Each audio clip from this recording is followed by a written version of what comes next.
Esboços Bíblicos de Salmos, Charles Haddon Spurgeon. Sumário, prefácio. Quanto mais se lê e estuda Spurgeon, tanto mais se enche de admiração por este pregador dos tempos, notavelmente dotado.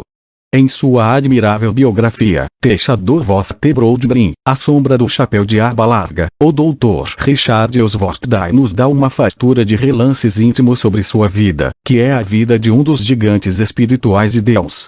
Antes de sua morte, Spurgeon havia lido Peregrino uma centena de vezes. Todo o seu estilo literário foi poderosamente influenciado por John Bunyan. Ele tinha apenas um propósito na vida: pregar a Cristo em toda a sua glória e poder. Ele não poupou o tipo de ministro de reuniões elegantes, quando disse: acautele-se de andar correndo desta reunião para aquela, contribuindo com sua parte para enfatuar ainda mais os fanfarrões. Sua primeira preocupação deve ser o preparo para o púlpito. O Sr. Spurgeon era um mestre da palavra falada e escrita. Atente-se para esta sentença do púlpito metropolitano. Quando este grande universo jaz na mente de Deus como futuras florestas no cálice da bolota. Foi de Vercelli Morodi quem confessou abertamente que sua veemência vinha da Bíblia e de Spurgeon. Tudo que ele já disse, eu li. Meus olhos se deleitam nele. Se Deus pode usar o Sr. Spurgeon, por que não deveria ele usar a nós outros? Este volume de esboços de Salmos de Spurgeon foi extraído de 6 volumes de originais com cerca de 2.500 páginas, abrangendo os Salmos. Ele está cheio, a ponto de transbordar. Recapitula dezenas de ideias para mensagens e estudos sobre os Salmos. Cada salmo é introduzido brevemente, depois Spurgeon apresenta o que ele chama de dicas para o pregador, detalhando cada versículo com dicas para mensagens e estudos, tornando-se assim um material extremamente rico e cheio de possibilidades para o seu uso. Não se destinam ao pregador preguiçoso que despreza ou negligencia a preparação completa. Destinam-se, antes, aos ministros, missionários, professores da Bíblia que precisam de uma centelha, para fazer o fogo arder e brilhar com novo calor e poder. A ardente esperança e oração do editor deste volume é que todo aquele que o puser em uso, pense no Senhor Jesus Cristo. O editor prefácio do autor em diversas ocasiões formularam-me a pergunta: não poderia o Senhor ajudar-nos com alguns esboços de discursos? Ao que tenho respondido que há muitas obras desse tipo no mercado. Replicam, porém, que gostariam de algo mais simples e menos retórico. Sinto-me encorajado pela solicitação deles de tentar o que se poderia fazer nesse sentido. Preparei estas estruturas, não para estimular a indolência, mas para ajudar o esforço sem metas. E só espero que não tenha escrito tanto, a ponto de capacitar qualquer homem a pregar, sem dar tratos à imaginação, nem tampouco a ponto de deixar sem auxílio a uma mente cansada. Devem ser poucos os pregadores que podem prescindir inteiramente de esboços. Se, porém, com sua pregação, eles atingem o objetivo, são homens felizes. Alguns andam de muletas e leem quase todo o sermão. Isto, como norma, deve ser um mau negócio. A maior parte dos pregadores precisa carregar um elemento de apoio, mesmo que muitas vezes não dependa dele. O homem perfeitamente capaz não precisa nada disso.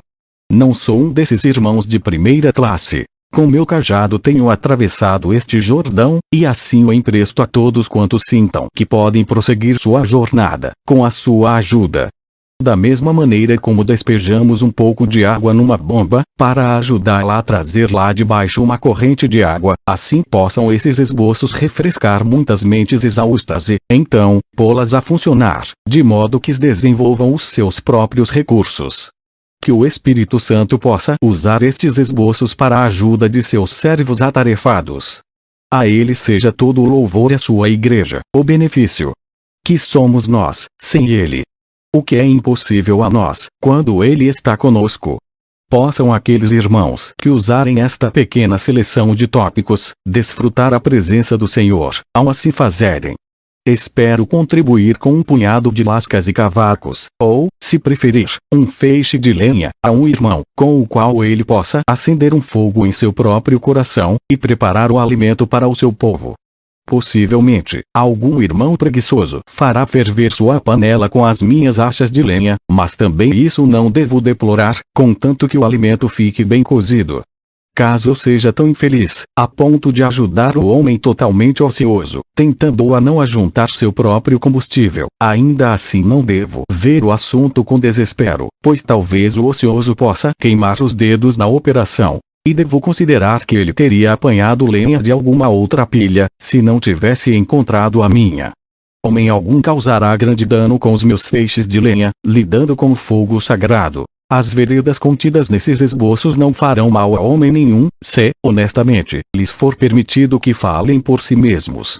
Espero e creio que esses esboços não serão de muita utilidade a pessoas que deixam de pensar por si mesmas. De tais faladores não tenho a mínima compaixão. Meus esboços pretendem ser auxílio à pregação, e nada mais em todos esses esboços. A verdade evangélica está exposta tão claramente quanto sou capaz de expô-la. Isto prejudicará a minha obra na estima daqueles cuja admiração não cobiço. Porém, não me causará alarme, pois o peso de sua censura não é grande. Sejam quais forem os tempos, não haverá dúvida alguma quanto à posição que o escritor destes esboços assumirá, na hora da controvérsia. Nada sei, senão as doutrinas da graça, o ensino da cruz, o evangelho da salvação. E escrevo somente para que essas coisas sejam publicadas mais amplamente. Se aqueles que creem nessas verdades me honrarem, usando meus esboços, regozijar-me-ei e confiarei que a bênção de Deus acompanha seus discursos. Não é pequeno o prazer de ajudar os irmãos na fé a semearem a semente viva da palavra de Deus, ao lado de todas as águas. Nunca foi o meu propósito ajudar homens a entregarem uma mensagem que não seja própria deles. É mau sinal quando os profetas furtam suas profecias uns dos outros, pois então é provável que eles, todos eles, se tornem falsos profetas. Mas assim como o jovem profeta tomou emprestado um machado de um amigo, e não foi censurado por isso, porquanto os golpes que ele dava com o machado eram seus próprios golpes, do mesmo modo possamos refrear-nos de condenar aqueles que encontram um tema que lhes seja sugerido, uma linha de pensamento lançada diante deles e, de todo o coração os utilizem para falar ao povo. Isso não se deveria constituir em um costume deles. Cada homem deve possuir seu próprio machado, e que não tenha ele necessidade de clamar, Pai, meu Senhor, porque era emprestado. Mas há momentos de pressão especial, de enfermidade física ou cansaço mental, ocasião em que o homem fica contente com a ajuda fraternal, e pode usá-la, sem nenhuma dúvida. Para tais ocasiões é que tentei prover. Que eu possa ajudar alguns de meus irmãos a pregarem de tal maneira que conquistem almas para Jesus. O calor humano, o testemunho pessoal são muito úteis nesse sentido, e, portanto, espero que, acrescentando seu próprio testemunho sincero às verdades que aqui esbocei, muitos crentes possam falar, com êxito, a favor do Senhor. Confio meus humildes esforços a Ele, a quem desejo servir por meio daqueles. Sem o Espírito Santo, nada há senão um vale de ossos secos. Mas se o Espírito vier dos quatro ventos, cada linha se tornará vívida de energia. Vosso irmão em Cristo Jesus, Westwood, março de 1886 ch. por Gio Salmo. O título. Este salmo é considerado o prefácio dos salmos, pois apresenta o conteúdo de todo o livro. É desejo do salmista ensinar-nos o caminho para a bem-aventurança e avisar-nos sobre a destruição certa dos pecadores. Este, portanto, é o assunto do primeiro salmo, que em certos respeitos pode ser visto como o texto sobre o qual o todo dos salmos compõe um sermão divino. Divisão. Este salmo consiste de duas partes. Na primeira, do versículo 1 ao versículo 3, Davi expõe em que consiste a felicidade e a bem-aventurança de um homem piedoso, quais são os seus procedimentos e quais as bênçãos que receberá do Senhor. Na segunda parte, do versículo 4 ao final, ele contrasta o estado e o caráter daqueles que não têm Deus, revela o futuro, e descreve, em linguagem impressionante, seu destino final. Dicas para o pregador. Vers. 1. Pode fornecer um texto ótimo sobre o progresso no pecado, ou a pureza do cristão, ou a bem-aventurança dos justos. Sobre este último, fale do crente como abençoado. 1. Por Deus. 2. Em Cristo. 3. Com todas as bênçãos. 4. Em todas as circunstâncias. 5. Através do tempo e da eternidade. 6. Até o mais alto grau. Vers. 1. Ensina uma pessoa piedosa a precaver-se. 1. Das opiniões. 2. Da vida prática e 3. Da companhia de pecadores. Mostre como a meditação sobre a palavra nos ajudará a manter distância desses três males. A natureza insinuante e progressiva do pecado. J. Morrison. Vers. 1. Relaciona-se com o salmo inteiro. A grande diferença entre os justos e os ímpios. Vers. 2. A palavra de Deus. 1. A satisfação que proporciona ao crente. 2. O conhecimento da palavra que o crente ganha. Aspiramos estar na companhia daqueles que amamos. Vers. 2. 1. O que se entende por a lei do Senhor. 2. O que há nessa lei que pode ser um deleite para o crente. 3. Como ele mostra esse deleite, como pensa nela, passa a lê-la mais, a falar dela, a obedecê-la e a não se deleitar no mal. Vers. 2. Última cláusula. Os benefícios, as ajudas e os empecilhos da meditação. Vers. 3. A árvore frutífera. 1. Onde cresce? 2. Como chegou lá? 3. Quanto produz? 4. Como ser igual a ela? Vers. 3. Plantada à beira de águas correntes. 1. A origem da vida cristã, plantada. 2. Os riachos que a sustentam. 3. O fruto que se espera dela. Vers. 3. A influência da religião sobre a prosperidade. Blair. A natureza, as causas, os sinais e os resultados da verdadeira prosperidade. Frutos no tempo certo. Virtudes a serem mostradas em certos tempos. Paciência na aflição. Gratidão na prosperidade. Zelo na oportunidade. Suas folhas não murcham. A bênção de manter um testemunho que não murcha. Vers. 3, 4. Título sugestivo: A palha espalhada pelo vento. Sermão de Spurgeon. O pecado provoca contradição em cima de cada bênção. Vers. 5. A condenação dupla do pecador. 1. Condenado no tribunal de justiça. 2.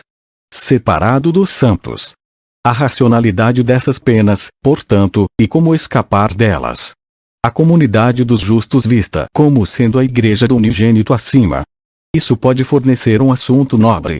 Vers. 6. Primeira frase. Um doce incentivo para o povo experimentado de Deus. O conhecimento aqui significava 1. Seu caráter. Um conhecimento de observação e aprovação. 2. Sua fonte. Vem pela onisciência e pelo amor infinito. 3. Seus resultados. Sustento, livramento, aceitação e, por fim, glória. Vers. 6. Última cláusula. O caminho do prazer, do orgulho, da descrença, da blasfêmia, da perseguição, da procrastinação, da autoilusão.